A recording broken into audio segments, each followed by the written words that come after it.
Hello दोस्तों, lucky trick channel पे आपका बहुत बहुत स्वागत है। मैं हूं मुकुल और आप लोग देख रहे हैं लकी ट्रिक चैनल। और दोस्तों, आज हम लोग मध्यकालीन भारत में जो है भक्ति आंदोलन और सूफी आंदोलन पढ़ेंगे। तो जितने भी एनसीईआरटी के चैप्टर है सभी को पॉइंट वाइज फॉर्म में और काफ़ी शॉर्ट नोट्स अच्छे तरीके से, और इस शॉर्ट नोट्स को पढ़ने के बाद पॉइंट वाइज फॉर्म पढ़ने के बाद कोई भी चैप्टर का, जैसे मान लीजिए ये सूफी और भक्ति आंदोलन है, इससे संबंधित जितने भी एमसीक्यूज होंगे आप चुटकियों में सॉल्व कर सकते हैं। तो एक एक कंटेंट को आप लोग अच्छे से ध्यान में रखेंगे। तो चलिए शुरू करते हैं और देखते हैं सूफी आंदोलन। तो सूफी आंदोलन का पहला पॉइंट फॉर्म है, सूफी संत जब शिष्टता ग्रहण करते थे तो उन्हें मुरीद कहा जाता था। ये पूछा जाएगा क्वेश्चन कि मुरीद क्या है, कहा जाता था। खानकाह या मठ सूफी संत का क्या होता था, आश्रम होता था। कुछ प्रमुख सूफी संप्रदाय निम्नलिखित है जिनमें, चलिए देखते हैं। पहला है चिश्ती सिलसिला। इसकी स्थापना ख्वाजा मोइनुद्दीन चिश्ती ने किया था हेरात में। और इसका प्रमुख केंद्र जो है वो अजमेर में है। किसका? चिश्ती सिलसिला का। और गरीब वर्गों के लिए काम करते थे।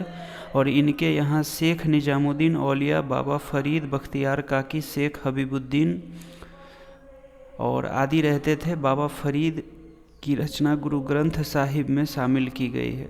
इसी बाबा फरीद के शिष्य थे कौन? निजामुद्दीन औलिया। अब आगे चलते हैं। निजामुद्दीन औलिया अपने जीवन काल में दिल्ली के 7 सुल्तानों का शासन देखा, जो कि एक रिकॉर्ड है। इनके शिष्य थे शेख सलीम चिश्ती और अमीर खुसरो। ये काफ़ी इंपॉर्टेंट है, तो इसको ध्यान में रखेंगे। चिश्ती संप्रदाय की शुरुआत दक्षिण भारत में शेख बुरहानुद्दीन ने की थी। चिश्ती संप्रदाय की शुरुआत दक्षिण भारत में पूछ देगा तो शेख बुरहानुद्दीन। अब आगे चलते हैं। कौन सिलसिला? सुहरावर्दी सिलसिला। इसकी स्थापना शेख शिहाबुद्दीन सुहरावर्दी ने की थी।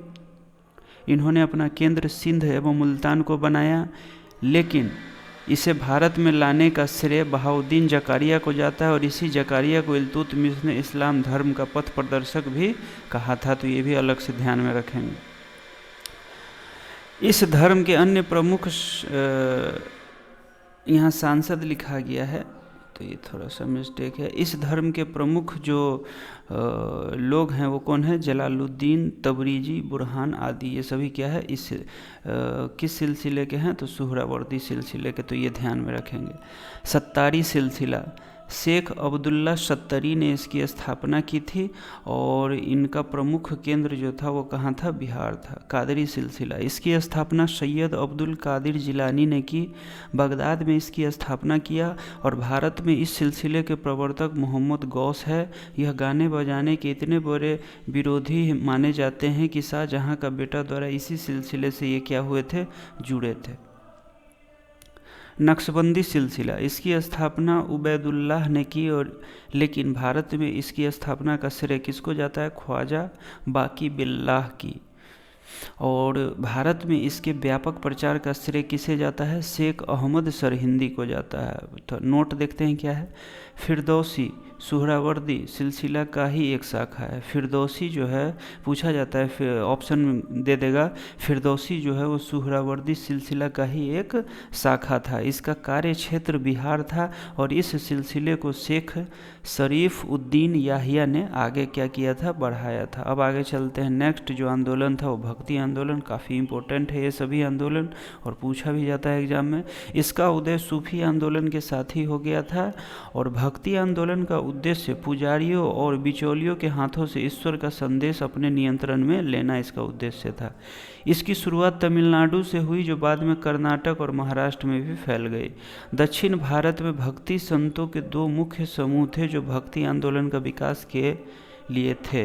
63 नायनार पंजाब एवं राजस्थान में लोकप्रिय, जो शिव के भक्त थे। और 12 जो थे वो कौन थे? अलवार महाराष्ट्र में लोकप्रिय, जो विष्णु के भक्त थे। इसमें 63 जो नायनार थे वो पंजाब एवं राजस्थान में लोकप्रिय थे। और ये किसके भक्त थे नायनार?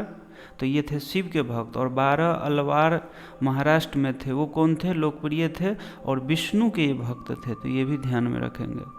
इसका उद्देश्य था जाति पंथ धर्म के आधार पर विभेद से लड़ना तथा भक्ति संत ने संस्थागत धर्म को ठुकरा दिया।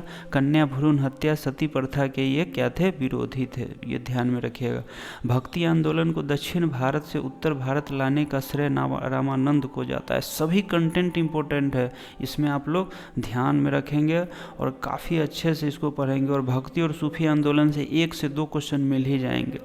रामानंद की शिक्षा से 2 संप्रदाय का उद्भव हुआ। एक सगुन जो पुनर्जन्म में विश्वास करता था, जिसमें तुलसीदास, नाभादास, निम्बार्क, वल्लभाचार्य, चैतन्य हो गया, सूरदास, मीराबाई। दूसरे थे निर्गुण जो भगवान के निराकार रूप को पूजते थे, जिनमें कबीर, जिन्हें उत्तर भारतीय पंचों का आध्यात्मिक गुरु भी इनको कहा जाता है। शंकराचार्य के अद्वैत दर्शन के विरोध में दक्षिण में वैष्णव संतों द्वारा 4 मतों की स्थापना की गई।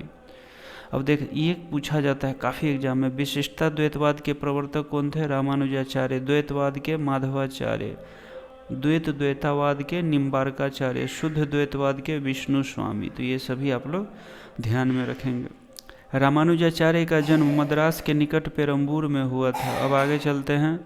रामानंद का जन्म प्रयाग में हुआ था। इन्होंने अपना संप्रदाय सभी जातियों के लिए खोल दिया। यह राम एवं सीता की आराधना को समाज के सामने रखे।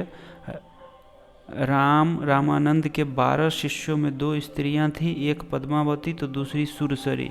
इनके प्रमुख शिष्य कौन थे? रैदास, कबीर आदि। रैदास, कबीर आदि।